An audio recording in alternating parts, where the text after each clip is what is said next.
ശരിയാണ്. രക്ഷാകർതൃത്വത്തിൽ രക്ഷിതാക്കൾ ശ്രദ്ധിക്കേണ്ട ഒരു കാര്യമാണ്, ഒരു മേഖലയാണ്. അതുപോലെ തന്നെ കുട്ടികൾ ഇപ്പോൾ ഒരു 8ാം ക്ലാസ് മുതൽ, അല്ലെങ്കിൽ ഇപ്പോൾ നമ്മൾ 2010 ശേഷം ജനിച്ചവർ എന്ന് പറയുമ്പോൾ 14 വയസ്സുള്ള കുട്ടികൾ, 8, 9 അല്ലെങ്കിൽ 10ാം ക്ലാസ്സിലൊക്കെ എത്തിയ കുട്ടികളാണ്. അപ്പോൾ അവരെയാണല്ലോ ഞാൻ ഒരുപാട് വർഷങ്ങളായിട്ട് കൈകാര്യം ചെയ്തുകൊണ്ടിരിക്കുന്നത്. ഈ കുട്ടികളുടെ മാറ്റം വളരെ പെട്ടെന്ന് നമുക്ക് മനസ്സിലാക്കുന്നുണ്ട്. ഓരോ വർഷം കഴിയുന്നതോറും ഈ വരുന്ന കുട്ടികളിൽ ഒരുപാട് മാറ്റങ്ങളുണ്ട്. ഒരു ചെറിയ ഇൻസൾട്ട് അവർക്ക് വരികയാണെങ്കിൽ, ആരെങ്കിലും ഒരു ചെറിയ നിസ്സാരമായ കളിയാക്കൽ വരികയാണെങ്കിൽ അതുപോലും താങ്ങാനുള്ള ഒരു കഴിവ് പലപ്പോഴും കുട്ടികൾക്ക് ഉണ്ടാവില്ല.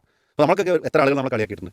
കൂട്ടുകാരാവാം, കുടുംബത്തിൽപ്പെട്ട ഏതെങ്കിലും ആൾക്കാർ, അവരൊക്കെ നമ്മൾ ഒരുപാട് കളിയാക്കുകയും ആ സാഹചര്യത്തിൽ നമ്മൾ ചിലപ്പോൾ ഒരു പശ്ചാത്തലം. പക്ഷേ കുട്ടികൾക്ക്, ഇപ്പോഴുള്ള കുട്ടികൾ അങ്ങനെയല്ല. പലപ്പോഴും അവർക്ക് ചെറിയ ഇൻസൾട്ടേഷൻ വരുമ്പോഴേക്കും അവരാകെ തകർന്ന് ഇനി ഞാൻ ഒരിക്കലും അങ്ങോട്ട് പോകില്ല, പിന്നീട് അതൊരു ശബ്ദമായി, പിന്നെ ആ ഒരു ഒക്കേഷൻ അല്ലെങ്കിൽ അങ്ങനെ ഒരു സാഹചര്യം വരുമ്പോൾ അതിൽ നിന്ന് പാടെ മാറി നിൽക്കുന്ന കാഴ്ചകൾ കാണാറുണ്ട്. അപ്പോൾ അവിടെ ഈ കുട്ടികൾക്ക്, ന്യൂജൻ കുട്ടികളാണോ അല്ലെങ്കിൽ രക്ഷിതാക്കളാണോ ഇതിൻ്റെ ഉത്തരവാദികൾ? And what is the solution we can give to them? ഇപ്പോൾ ന്യൂജൻ കുട്ടികളെ കൈകാര്യം ചെയ്യാൻ ഏറ്റവും എളുപ്പമായ മാർഗ്ഗം രക്ഷിതാക്കൾ അതിനെക്കുറിച്ച് പഠിക്കുകയും മനസ്സിലാക്കുകയും ചെയ്യുക എന്നുള്ളത്. രക്ഷാകർതൃത്വത്തിൽ നമ്മളൊക്കെ പറയാറുള്ളത് നമ്മൾ പഠിക്കണം, നമ്മുടെ കുട്ടികളെ പഠിക്കണം, അവർ വളർന്നു വരുന്ന സാഹചര്യങ്ങളെക്കുറിച്ച് പഠിക്കണം, നമ്മുടെ ഓരോ മക്കളുടെ കഴിവിനെ കുറിച്ച് നമ്മൾ പഠിക്കണം, അവർക്ക് കൊടുക്കേണ്ട അപ്രീസിയേഷൻ കൊടുക്കാൻ നമുക്ക് കഴിയണം, പ്രശ്നങ്ങളുമായി അപരാധികളുമായി നമ്മുടെ അടുത്തേക്ക് വരുമ്പോൾ അതിനുള്ള പരിഹാരങ്ങൾ നിർദ്ദേശിച്ച് അവരെ കൂടെ കൂട്ടാൻ നമുക്ക് സാധിക്കണമെന്നാണ്. അപ്പോൾ അത് ചെയ്യാൻ നമ്മൾ നമ്മുടെ ഒരു ഭാഗം ചെയ്യുമ്പോൾ സ്വാഭാവികമായിട്ടും ആ കുട്ടികൾ നല്ല രംഗത്ത്, നല്ല മേഖലയിലൂടെ ഉയരങ്ങളിലേക്ക് എത്തുമെന്നുള്ളതാണ്. പ്രശ്നങ്ങൾക്ക് പരിഹാരം നിർദ്ദേശിച്ച് ആ പരിഹാരം അവർക്ക് അംഗീകരിക്കാനും ഉൾക്കൊള്ളാനും പറ്റുന്ന പരിഹാരങ്ങൾ കൂടി അവൻ ശ്രദ്ധിക്കുക എന്നുള്ളതാണ്.